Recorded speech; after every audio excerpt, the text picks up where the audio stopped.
One of the main reasons why many of us feel stuck in a rut, feel bored, feel empty inside is that we spend so much of our time doing things that don't create value, like scrolling on social media or watching hours of Netflix.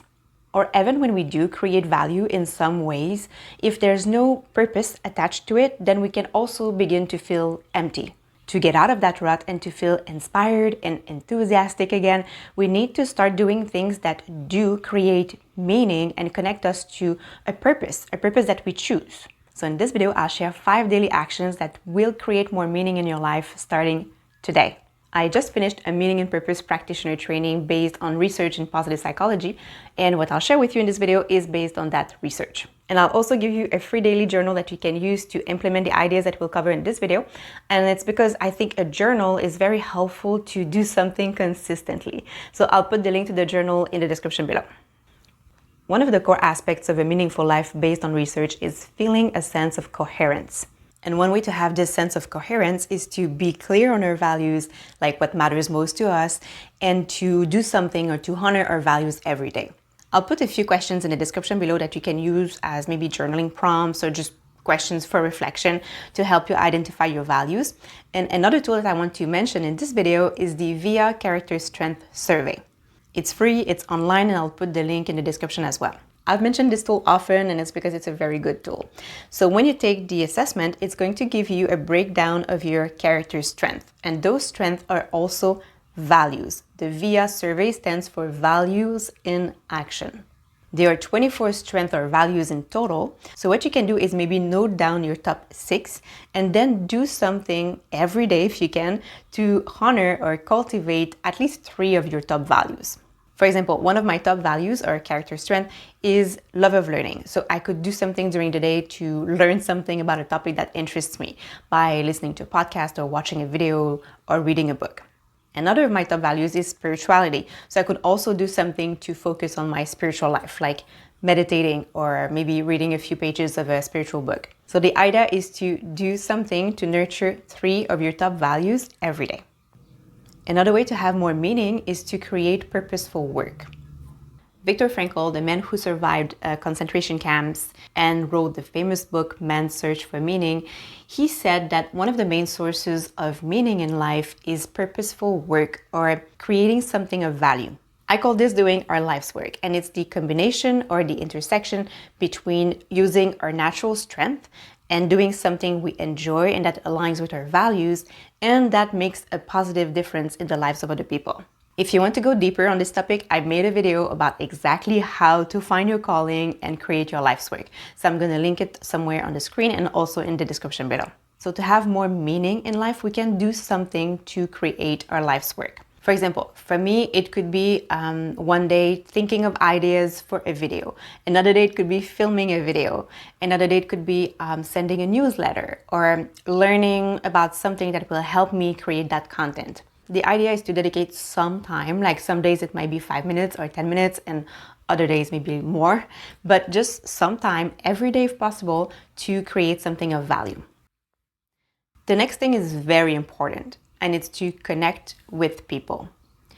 The one thing that is most often mentioned as a source of meaning in life is positive relationships. A simple way we can make sure to give attention to our relationships every day is to start each day with this question. What's one thing I will do today to nurture my relationships? And there are 3 things to consider here. First, there are high-touch connections, medium touch, and low touch. A high-touch connection is when you spend time with someone in person, like going for coffee with a friend, having dinner with your partner, or spending time with your family, or having lunch with your colleagues. A medium touch connection would be like having a video call with someone. A bit lower touch would be like sending a message or commenting on someone's post or sharing a funny memes or funny video or a useful piece of content with someone. I have a friend who often sends me funny memes, and I really like when she does that, and this creates connection. It's a low-touch connection, but it serves to keep the overall relationship and connection alive. Whenever we can, it's good to aim for high-touch connections because they are those that create the strongest bonds, the strongest ties, but medium-touch connection and low-touch are also very important. On top of nurturing the relationships we already have, it's good to do something to expand our social circles. So a high touch could be going to an in-person event, like a meetup. A medium touch could be sending someone a DM on Instagram, for example. Maybe you don't know the person, but you've been following them for a while. I've actually heard many people say that they met their best friends through Instagram, and that's because it's easy to find people and connect with people who share your interests and your lifestyle and your values. And the third important thing is to create connection with random people. This can mean simply like to make eye contact and smile to people you pass on the street. Or instead of just saying like a quick thank you when you get your coffee at the coffee shop, you can look at the barista in the eyes and say, thank you, have a great day. It's very simple, just that creates a little moment of connection. I remember when I was living in Miami, there was a Starbucks on Lincoln Road in South Beach where you could listen to music, and I think you could even like burn CDs. Like, it's a long time ago. It's like 15 years ago, so it doesn't exist anymore, but I think it was called Starbucks iMusic. I went very often because I lived like just 2 minutes away, and because I went all the time, I talked with the baristas, we had fun, and I even became friends with one of them. So these little connection moments were very meaningful to me, especially since I didn't know that many people in Miami at the time. Sometimes small random connections can become something more important, but even if they don't, they still are valuable. And the fourth aspect of living a meaningful life is to cultivate a good mood and positive emotions.